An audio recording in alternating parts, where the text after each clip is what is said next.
یونس علیہ السلام په عراق کې موصل ښار دی. موصل ښار کې نینوا یو مقام دی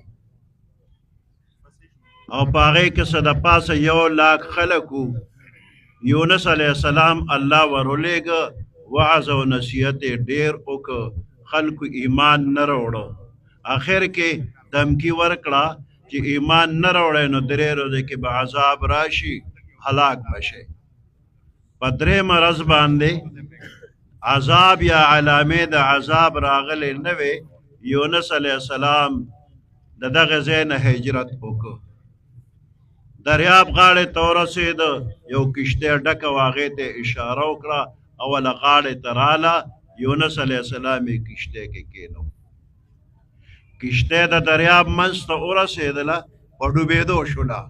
نو د کشتۍ مالک وی چې زما د دې کشتۍ دا طریقه ده چې د مولا د اجازت نه بغیر راغلی غلام زما کشتۍ کې کینی، کشتۍ ډوبېږي.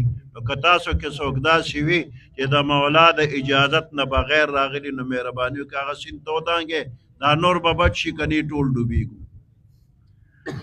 بل روایت کې دي چې کشتۍ مالک وی سورلی زیاتې دي، اورلوډ د وزن زیات دی، یو کس د قرباني ورکړي سیند ته به ودانګي، نور به بچ شي، که نه ټول ډوبېږو. یونس علیہ السلام ځان پیش کوي، کینه ته ښه سړی ته به کوه. بیا قراندازي وکړه. په قراندازۍ کې د یونس علیہ السلام نوم راغی، ټولو ورته اوس د نوم په قراندازۍ کې راغلی، سیند ته ودانګه. چې سیند ته یې دنګل، نو دغه وخت کې د بحر محیط نه یو غټ کب ته الله حکم وکړي د کشتۍ خوا ته ورسېږه. نو چې څنګه یونس علیہ السلام سیند ته ورټوپ کړو، نو د کب ورته خوله وازه نیولې، روغ یې تېر کړ. د کب ګېډې ته ورسېده او کب اوبو کې ډوب شو. د کب د ګېډې تیاره، د دریاب تیاره، په دې مختلف تیارو کې پټ د دنیا خلک خبر نه دي چې یونس علیہ السلام کم حال کې به کم ځای کې به یوسف.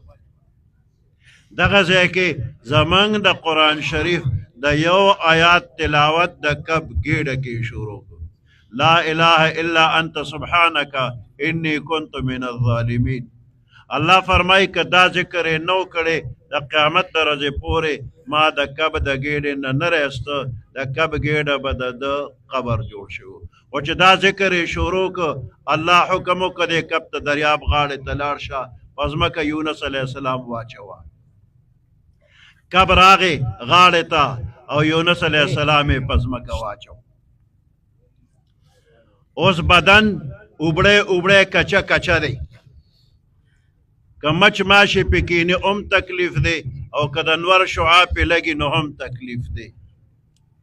جبرائیل علیہ السلام د الله په حکم د جنت نه د کدو زړې راوړه، په ځمکه کې ښخ کړ. هغه زرغون شو، غټې غټې پاڼې وکړې، نو سوری جوړ شو. د ځنګل اوسو ته حکم وشو، هغوی راغلې پی ورکړل، بدن کې طاقت راغی او بیا دغې خپلې علاقې ته واپس راغی. خلکو استقبال وکړو، د ده په لاس ایمان راوړه. نو دې ځای کې زمونږ د قرآن شریف یو آیات خپل برکت